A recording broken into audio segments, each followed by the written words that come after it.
comissionados. Isso, Amanda, depois daquele caso, né, do servidor que foi identificado, servidor que está cumprindo pena, o presidente da Assembleia, inclusive, anunciou no plenário da Casa aos demais deputados sobre essa triagem que está sendo feita na Casa, vai até o dia 3 de março e com possibilidade, inclusive, aí de que esse comissionado não seja incluído na folha de pagamento ou até mesmo exonerado se esses dados não forem atualizados. Então, ele vai pedir aí atestado de antecedentes criminais e também na Justiça Federal. Vamos ver. Através de um ato da mesa diretora, nós estamos, a partir de hoje, exigindo que seja feita a triagem. Nossa equipe técnica já organizou a recepção da documentação exigida nesse ato da mesa. E a não apresentação dessa documentação, inclusive trazendo ali as certidões negativas na área criminal, tanto a nível federal, estadual e também político, eleitoral, nós iremos suspender, exonerando esse servidor que não se recadastrar. Já foi devolvido, já fui informado que através do advogado dele já ressarciu o erário o que ele recebeu indevidamente. Isso é uma forma de que a gente tem que zelar pelo dinheiro público.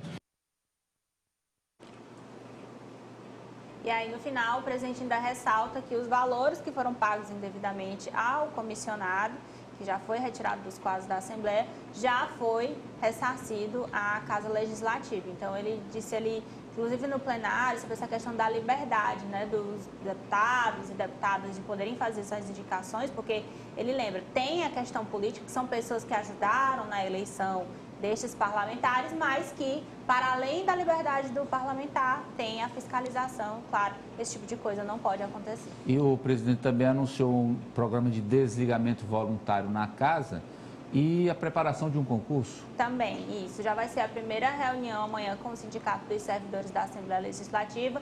O PDV ainda vai ser formatado, mas já começa a ser discutido. Olha, o presidente... Pois não. Vamos ver a fala, então, do presidente Franzés sobre isso. Amanhã com a ASALP, tem que ser em lei, nós vamos apresentar a minuta da lei, dizendo quais são as condições que os servidores que estão já com a idade de aposentadoria possam ter em vantagem. E logo em seguida, nesse mesmo ato, já vamos estar anunciando e assinando a comissão técnica da Casa, que irá elaborar as regras para o concurso público que iremos realizar ainda esse semestre. Então, quero ouvi-los sobre os dois temas.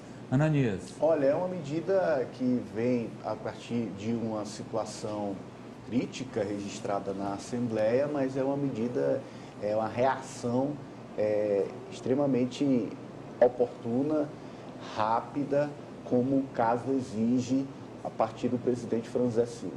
Ele que tem experiência nessa gestão com o pessoal, quando já foi secretário de administração.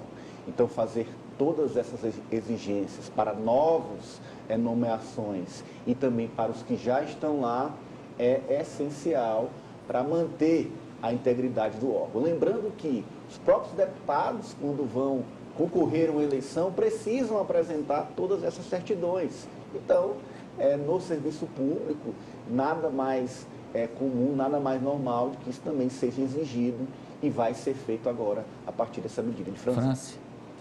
Isso tem que se observar, claro, a liberdade de cada parlamentar indicar aqueles cargos de confiança, mas principalmente a questão da moralidade também.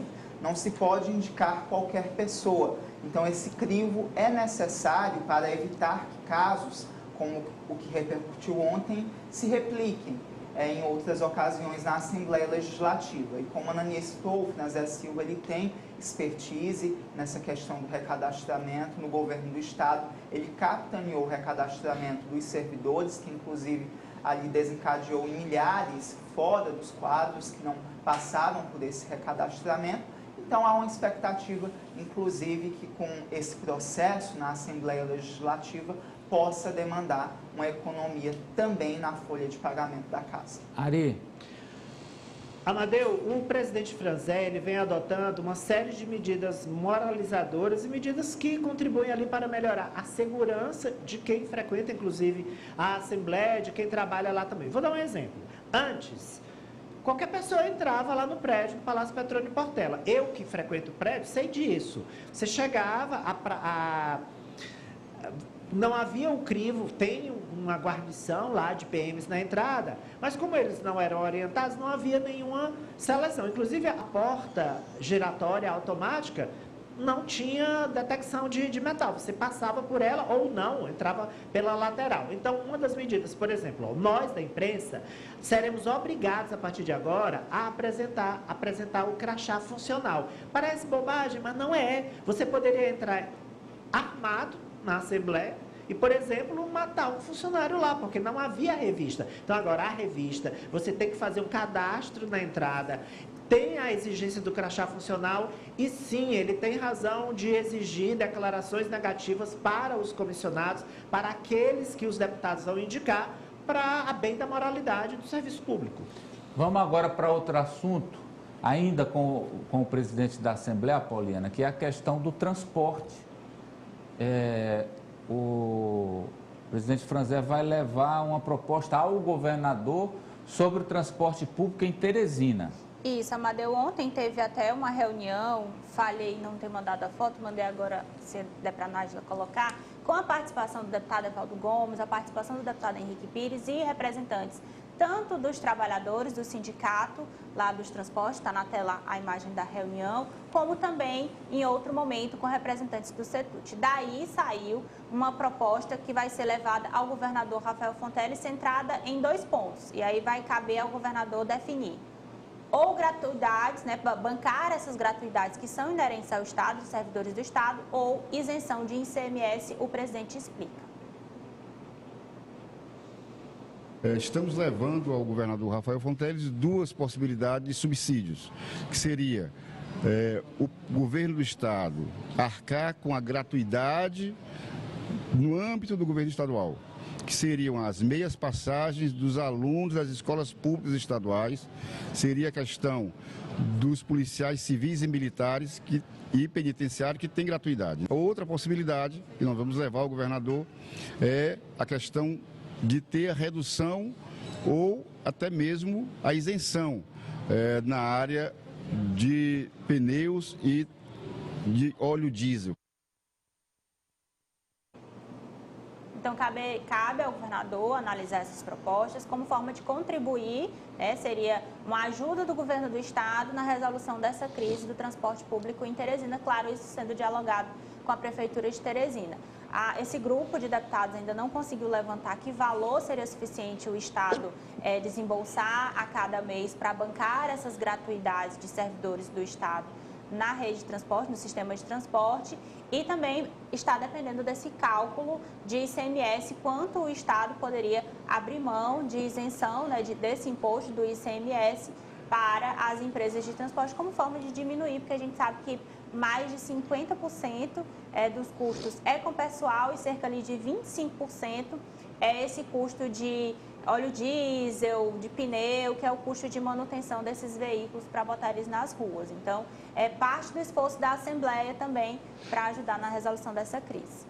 Ainda sobre transporte, a gente tem uma fala aí do vereador Roberval Queiroz, hoje na Câmara. O vereador Roberval Queiroz disse que os empresários, mesmo falidos, não querem deixar o sistema. Olha aí. Que não tinha ônibus, hoje não tem ainda, estão pedindo emprestado ônibus para o buraco, para maquiar, para poder receber esse subsídio. Estão falidos, não tem condição. 3 ou 2 empresas ainda têm condições hoje de manter o transporte coletivo, mas não querem sair do sistema para poder estar realmente sendo alimentado pela Prefeitura de Teresina. Eu acredito, por uma parte, o prefeito tem razão, mas ele precisa dar um resultado, uma solução para esse transporte coletivo. A única razão de existir dessas empresas, na visão do vereador, é pegar o dinheiro da prefeitura. ele estava aparteando o vereador Dudu, inclusive, eles estavam discutindo isso, que as empresas de ônibus, na opinião dos vereadores, desses dois vereadores, não têm mais condição de permanecer operando o sistema. O próprio vereador Dudu disse que, do jeito que está com essas empresas, o sistema não tem um futuro muito claro, porque elas não têm realmente condição de botar os ônibus para rodar, pagar funcionários. E aí são esses dois, né, defendem o rompimento do contrato. Na verdade, toda a Câmara defende, né, mas só que aí tem uma questão de solução imediata, solução a longo prazo, mas